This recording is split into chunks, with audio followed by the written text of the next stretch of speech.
Assalamualaikum warahmatullahi wabarakatuh. Nama saya Safan Fifani, NPM 1975259 dari program studi D3 Akuntansi kelas 2B. Yang pertama, saya akan menjelaskan tentang pengertian GCG. Good Corporate Governance atau GCG adalah struktur dan mekanisme yang mengatur pengelolaan perusahaan agar sesuai dengan peraturan, perundang-undangan, dan etika usaha yang berlaku. Istilah Good Corporate Governance atau GCG ini diperkenalkan oleh Cadbury Committee di Inggris pada tahun 1922 di dalam laporan yang dikenal dengan Cadbury Report. Di sini saya akan menjelaskan pengertian GCG dari Sukrisno Agus dan Amin Wijaya Tunggal.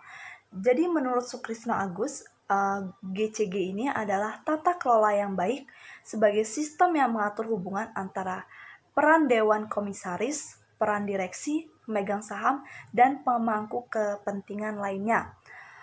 Kalau menurut Amin Wijaya Tunggal, GCG ini adalah sistem yang mengatur, mengelola, serta mengawasi proses pengendalian usaha untuk menaikkan nilai saham sekaligus sebagai perhatian stakeholder, karyawan, dan masyarakat sekitar.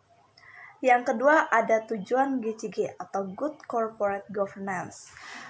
Tujuan GCG ini di sini meningkatkan nilai tambah bagi stakeholders dalam jangka panjang serta melindungi pemegang saham dan pengelola perusahaan atau manajemen perusahaan.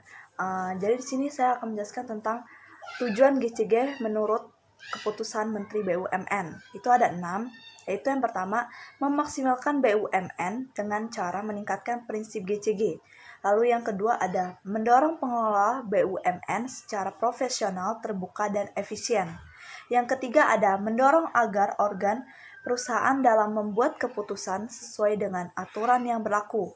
Lalu yang keempat ada meningkatkan kontribusi BUMN di dalam perekonomian nasional. Lalu yang kelima meningkatkan iklim investasi nasional. Lalu yang keenam ada menyukseskan program privatisasi BUMN. Lalu yang ketiga ada prinsip GCG. Prinsip GCG di sini ada 5, yaitu yang pertama ada transparansi.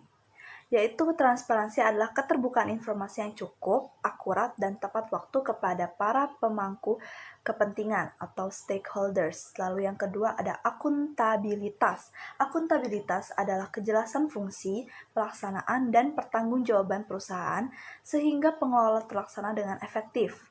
Lalu yang ketiga ada pertanggungjawaban. Pertanggungjawaban adalah kesesuaian pengelolaan perusahaan terhadap peraturan dan prinsip korporasi yang sehat. Lalu keempat ada kemandirian. Kemandirian adalah pengelola perusahaan secara profesional tanpa benturan kepentingan dan pengaruh dari pihak manapun yang tidak sesuai dengan undang-undang serta prinsip korporasi yang sehat. Lalu yang kelima ada kewajaran.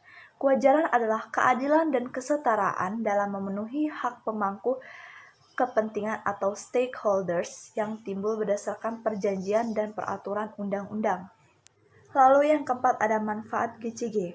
Menurut Indra Surya dan Ivan Yustiavandana tahun 2007, mereka mengatakan bahwa tujuan dan manfaat penerapan GCG adalah 1. Memudahkan akses terhadap investasi domestik ataupun asing. Lalu yang kedua, mendapatkan biaya modal yang lebih murah. Lalu yang ketiga, memberikan keputusan yang lebih baik dalam meningkatkan kinerja ekonomi perusahaan. Lalu yang keempat, ada meningkatkan keyakinan dan kepercayaan dari para pemangku kepentingan terhadap perusahaan. Lalu yang kelima, ada melindungi direksi dan komisaris dari tuntutan hukum. Lalu selanjutnya ada konsep GCG. Konsep GCG ini di sini ada 4, yaitu yang pertama, wadah organisasi atau perusahaan sosial dan pemerintahan. Lalu yang kedua ada model. Model adalah suatu sistem, proses, dan seperangkat peraturan termasuk prinsip-prinsip serta nilai-nilai yang melandasi praktik bisnis yang sehat. Lalu yang ketiga ada tujuan. Tujuan di sini ada 4. Yang pertama meningkatkan kinerja organisasi. Lalu yang kedua ada menciptakan nilai tambah bagi semua pemangku kepentingan. Lalu yang ketiga ada mencegah dan mengurangi manipulasi serta kesalahan yang signifikan dalam pengelolaan organisasi. Lalu yang keempat ada meningkatkan upaya agar para pemangku kepentingan tidak dirugikan. Lalu selanjutnya ada mekanisme. Mekanisme di sini adalah mengatur dan mempertegas kembali hubungan, peran, wewenang, dan tanggung jawab. Yang pertama ada dalam arti sempit. Dalam arti sempit itu contohnya seperti antar pemilik atau pemegang saham, dewan komisaris, dan dewan direksi. Lalu yang kedua dalam arti luas, yaitu dalam arti luas ada antar seluruh pemangku kepentingan. Jadi yang terakhir ini ada contoh kasus dari penerapan GCG ini, seperti PT Bumi Research. Jadi PT Bumi ini menyadari betapa pentingnya penerapan tata kelola perusahaan yang baik dalam perusahaan untuk meningkatkan kepercayaan para investor guna untuk meningkatkan nilai jangka panjang ini para pemegang saham dan pemangku kepentingan lainnya. Dewan Komisaris dan Direksi PT Bumi ini telah memastikan kecukupan atas penerapan praktik GCG di perusahaan dan segala ketentuan dan peraturan yang berlaku terkait GCG telah dipenuhi.